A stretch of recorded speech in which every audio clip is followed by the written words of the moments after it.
दोस्तों, सपने हमें संकेत देते हैं, समझना हमारा काम है। यदि आप भी कोई सपना देखते हैं और उसका मतलब आप लोगों को समझ में नहीं आता, तो वह सपना आप हमें बताएं, उसका मतलब हम समझाएंगे। तो चलिए दोस्तों, कार्यक्रम को आगे बढ़ाते हैं। आज का आपका सपना है, आपने सपने में शिशु को या छोटे बच्चे को चलते हुए देखा है।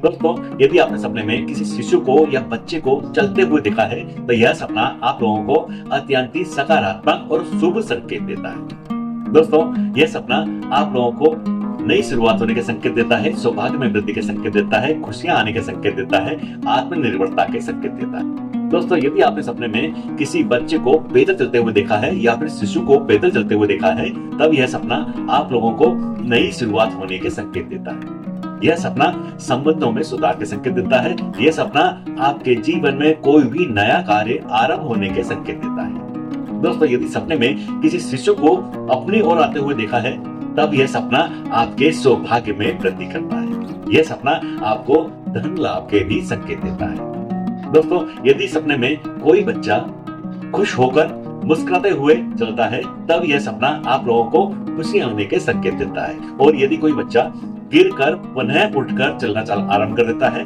तब यह सपना आपको संकेत देता है कि आपको कठिनाइयों के बाद सफलता प्राप्त होगी। दोस्तों, यह सपना आप लोगों को धीरे धीरे सफलता प्राप्त होने के संकेत देता है, क्योंकि बच्चा धीरे धीरे एक कदम उठाकर संभलता है, फिर दूसरा कदम रखता है। इसी प्रकार से आपके जीवन में भी आपको सफलता तो मिलेगी, लेकिन वह धीरे धीरे मिलेगी। दोस्तों, यह सपना आपको आत्मनिर्भर बनाने का संकेत देता है या फिर आपको जिम्मेदारियां निभाने के लिए संकेत देता है। दोस्तों, यह सपना आप लोगों के जीवन में सकारात्मक बदलाव को भी दर्शाता है। दोस्तों, यह सपना आपको लक्ष्यों की प्राप्ति होने के भी संकेत देता है। इस प्रकार से मित्रों, सपने में शिशु को पैदल चलते हुए देखना यह अत्यंत ही शुभ और सकारात्मक संकेत देता है। आज के कार्यक्रम में इतना ही।